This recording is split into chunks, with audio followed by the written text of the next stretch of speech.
What's up, people of YouTube? I'm Karsatowski and welcome back to the Karsatowski Bowling YouTube channel. So today's PBA bowling breakdown is the 1995 PBA AC Delco Classic. So let's get on to the title match. The title match of the 1995 AC Delco Classic between Jess Stayrook and Bob Learn Jr. Bob Learn Jr. is one of the best bowlers of the 90s. And you know, Bob Learn is actually another player who doesn't really use his balance arm at all. Except for his finish position, that is. And he starts off with a nice opening strike. So Jess Stayrook is one of the only 4 players to have converted the 7-10 split on television. And he also starts off with a perfect strike.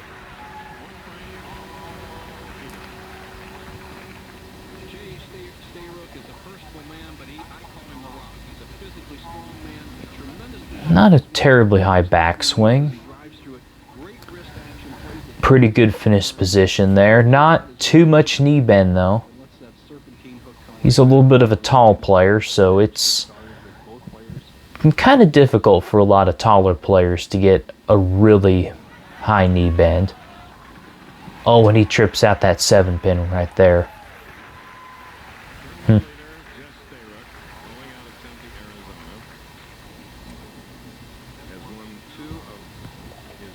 Now there's the wrist guard that we're used to in the 90s.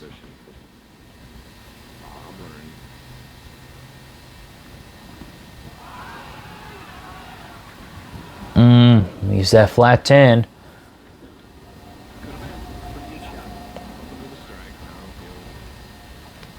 This was 1 year before Bob Learn Jr. set the highest 4-game scoring record on television. And that was at the 1996 Flagship Open, I believe that's what it was. And that event took place in an arena setting, which the arena settings were notorious for very high scoring. And this match obviously takes place in a regular bowling center. Which regular bowling centers, you know, scores can be all over the place over there.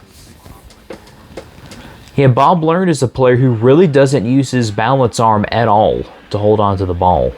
And he's perfect on that left lane. He basically is somewhat similar to a player in our previous telecast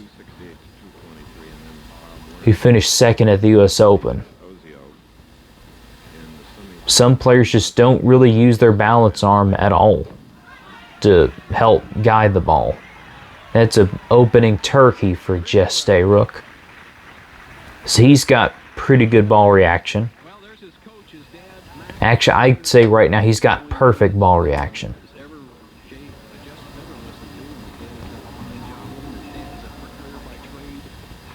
The glasses in the 90s were something else, were they? Most glasses back then look like they take up about half your face. Glasses have just gotten smaller as the decades have gone by. That's an opening ham bone for Jess Stayrook. Leads by 30. Putting the heat on Bob Learn Jr. early in this match. Oh, that's a cool trophy that spins.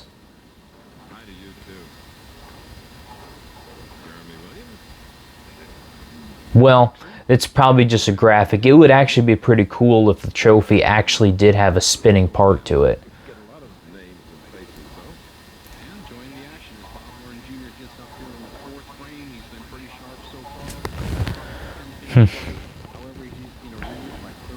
Alright, a lot of approaches have that little step up.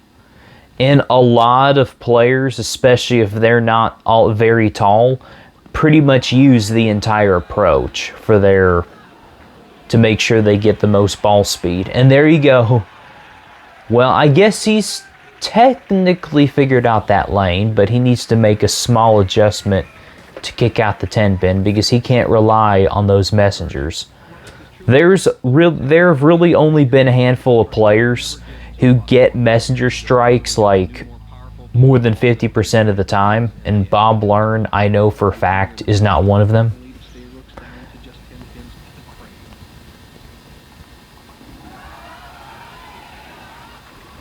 Goes a touch high on that left lane, so he'll need to make a small move.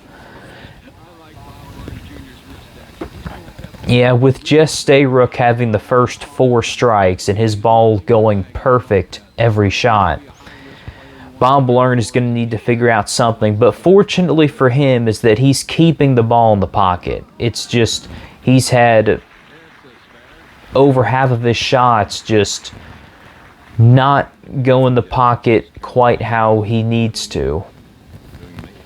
But I'm sure he knows what he needs to do, so he should be able to string at least a turkey or a ham bone in the second half of this match. But I'm not sure if it's going to be enough if Stay Rook keeps doing stuff like that.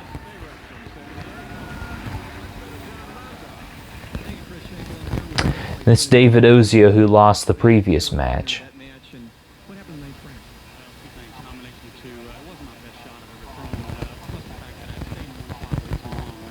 Who's that interviewing him? He looks familiar, but his haircut right there is it's a little iffy, I gotta say. Oh, is it gonna get the messenger? Almost. Okay, well, first shot that's gone in the pocket a little bit. Not flush for Stay Rook. But again, his ball is going through the pocket pretty well, and that's his first non-strike halfway through this game. So he's doing something right. So if he can just get back on the strike train after this shot, he should be all right.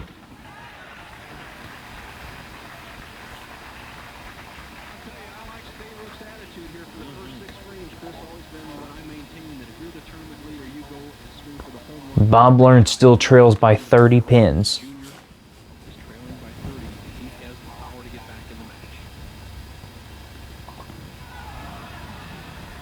Bob Learn pretty much uses his full body.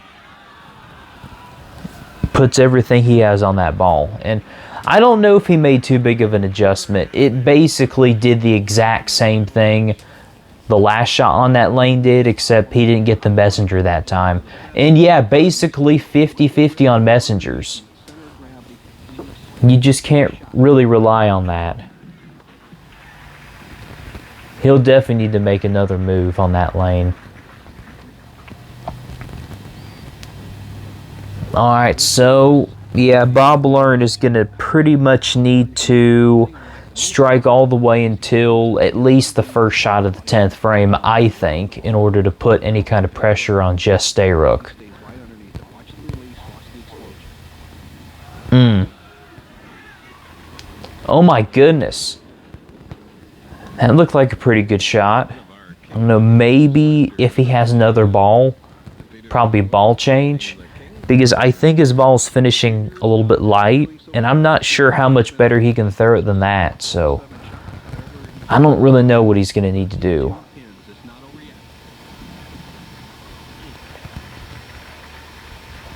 Yeah, that's tough.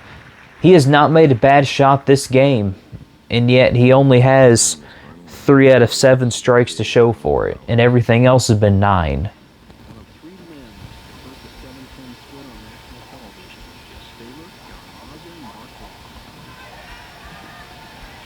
Oh, that's high flush. Yeah, he's going to be near impossible to beat if he can double up here. The only not as good shot that he had was when he left that 7 pin, and that was not a bad shot at all. And Bob Learn's ball is just, it's going real light in the pocket.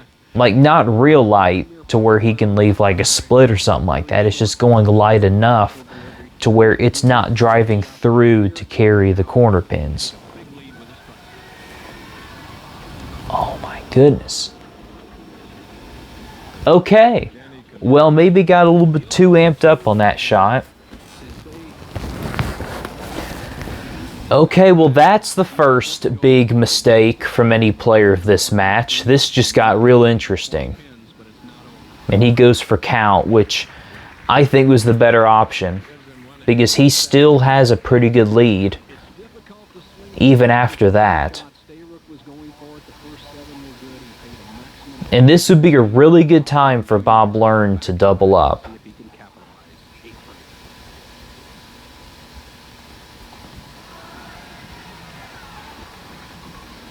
Again? Really?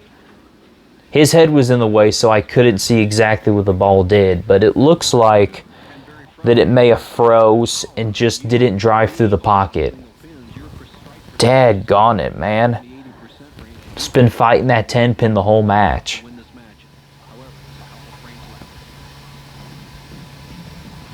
Well, and again, he's picked up the 10 pin every time, but you know, in a match like this where your opponent has started with the front 5, just being able to leave corner pins, well, just being able to get 9 on every other shot and pick them up is not really going to be enough. It would be good on like a US Open pattern or something like that, but not in this particular title match, where it's going to take like probably at least 240 plus to win. Oh, he got the good break that time. Kick out that 4 pin. 2 pin, 4 pin, kick it out. Doesn't matter. Okay, well, now Just Stay Rook can double up here after that open frame. And pretty much, oh my goodness. Yeah, he did.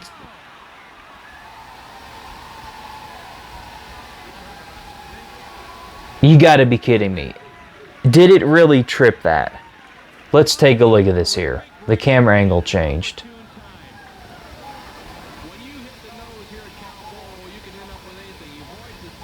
Really?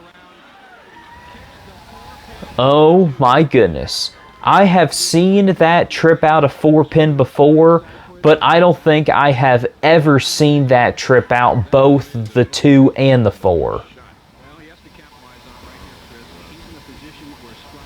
That is insane. If that doesn't tell you that this is your match, I don't know what else does. Because 99 times out of 100, that would have left 2 behind. And there you go. That pretty much seals the deal right there. Wow.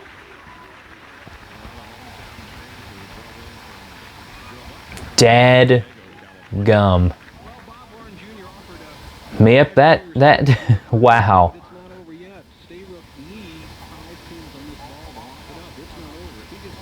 Yeah, unfortunately, just way too many 10 pins for Bob Learn. Just couldn't carry it this match. And Just Stay Rook really only made 2 not very good shots, and he pretty much has struck 10 out of 11 times.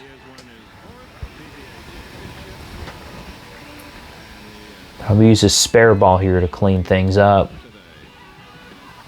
And he strikes there anyway. 11 out of 12 for Just Stay Rook. Well, dadgum. Well, yeah, that was an example of a match that even if you're getting 9 on every other shot and striking the rest of the shots, then Bob Learn just couldn't carry a 10 pin, and there was just too much of Just Stay Rook in this match. Well, so if you all would like to see me do any more of these bowling breakdowns, then be sure to hit that subscribe button so you'll never miss any videos. I'm Karsatowski. Keep watching my content, and I'll see you in that next video. See ya.